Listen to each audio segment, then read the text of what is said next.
नमस्कार दोस्तों, स्वागत है आपको एक नए वीडियो में। दोस्तों, एक बार बुद्ध अपने भक्तों के साथ बैठे थे। तभी एक राजा उनके पास आया और बोला, हे प्रभु, जब से मैंने आपकी शिक्षाओं का पालन करना शुरू किया है, हर कोई मेरी दया का फायदा उठा रहा है।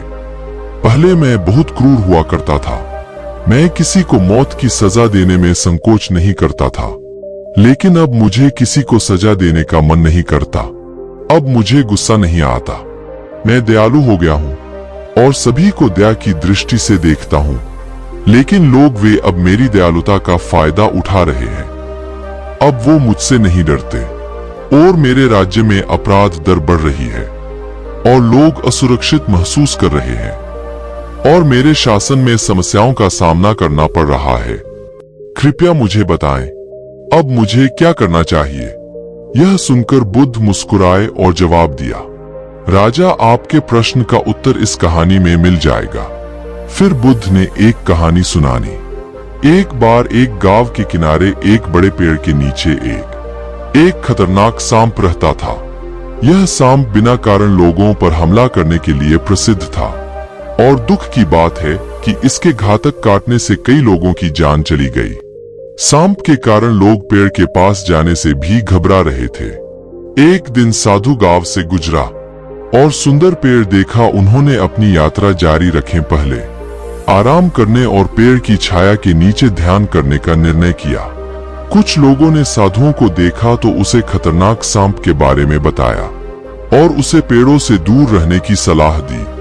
हालांकि साधु बस मुस्कुराओ और ध्यान करने के लिए पेड़ के नीचे बैठ गया। जैसे ही वह वहां बैठा, सांप बाहर निकला और गुस्से से साधु को देखा और हमला करने के लिए तैयार हो गया। तभी साधु की नजर सांप पर पड़ी और उसने एक मंत्र का जाप करना शुरू किया और तभी चमत्कारिक ढंग से सांप ने साधु से बात करने लगा और सांप ने साधु से कहा, हे मनुष्य, क्या मुझसे डर नहीं लगता? साधु ने करुणा पूर्वक उत्तर दिया और कहा, मेरे मित्र, मुझे क्यों डरना चाहिए? मैं मौत से भी नहीं डरता। फिर मैं तुम्हें क्यों डरूं हूं? ऐसा लगता है कि तुम्हें मृत्यु डर लगता है, इसीलिए तो तुम दूसरों को काटते हो। साधुओं की यह बात सुनकर सांप आश्चर्यचकित रह गया। साधु की बात सुनकर सांप उसके पास आया और उसके पैरों के चारों ओर लिपट गया और बोला, आप सही हैं।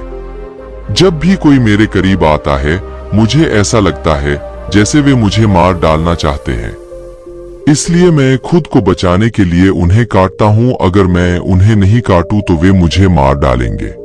तभी साधु ने कहा, लेकिन मेरे दोस्त, एक बात याद रखना, जिंदगी एक दिन खत्म हो जाएगा, इसलिए सिर्फ खुद को बचाने के लिए दूसरों को नुकसान पहुंचाना उचित नहीं है। मृत्यु के इस भय को त्यागे और उसका स्थान पर सभी के प्रति प्रेम रखें।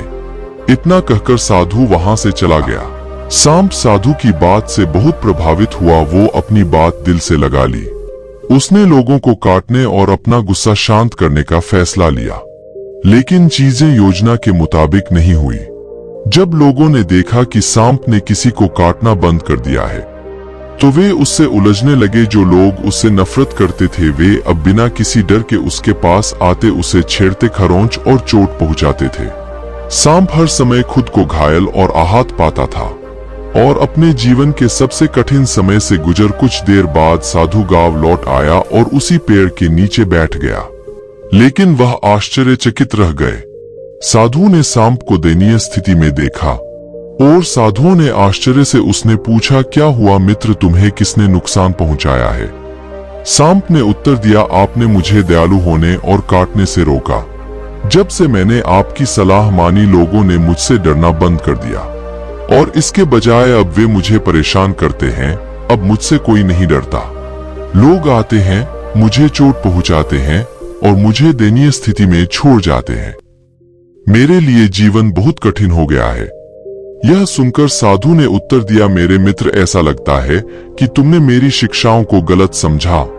मैंने तुमसे कहा था कि दूसरों को मत काटो, लेकिन मैंने तुम्हें आत्मरक्षा करने के लिए कभी मना नहीं किया। राजा के साथ कहानी साझा करने के बाद बुद्ध ने पूछा, राजा, क्या तुम्हें अपने प्रश्न का उत्तर मिल गया है? ऐसा प्रतीत होता है कि तुमने सांप की तरह मेरी शिक्षाओं को भी गलत समझा। मैंने तुमसे कहा था कि तुम अपनी क्रूरता छोड़ दो, लेकिन मेरा इरादा यह नहीं था कि तुम एक राजा के रूप में अपनी जिम्मेदारियां छोड़ दो। यदि आप अपने राज्य में व्यवस्था बनाए रखना चाहते हैं तो आपको कानून तोड़ने वालों को दंडित करने के लिए पर्याप्त कठोर होना होगा। आपकी प्रजा को आपका सम्मान करना चाहिए और आपसे डरना चाहिए, अन्यथा आपके राज्य में अपराध और अराजकता फैल जाएगी। एक मजबूत नेता के बिना पड़ोसी राज्य आपके राज्य पर हमला भी कर सकते हैं। हर किसी को अनुशासन में रखने के लिए आपको बाहर से दृढ़ रहने की जरूरत है। न्याय लागू करके आप अपने राज्य में शांति और सुरक्षा सुनिश्चित करते हैं और तुम्हें अंदर एक भिक्षु की करुणा के साथ लेकिन बाहर एक राजा के अधिकार के साथ शासन करना चाहिए। दोस्तों, उम्मीद करता हूं कि यह कहानी अच्छी लगी होगी। दोस्तों, अगर आपको हमारी वीडियो अच्छी लगी तो वीडियो को लाइक और चैनल को सब्सक्राइब करना बिल्कुल मत भूलना। दोस्तों, आपका बहुत बहुत धन्यवाद यहाँ तक वीडियो देखने के लिए।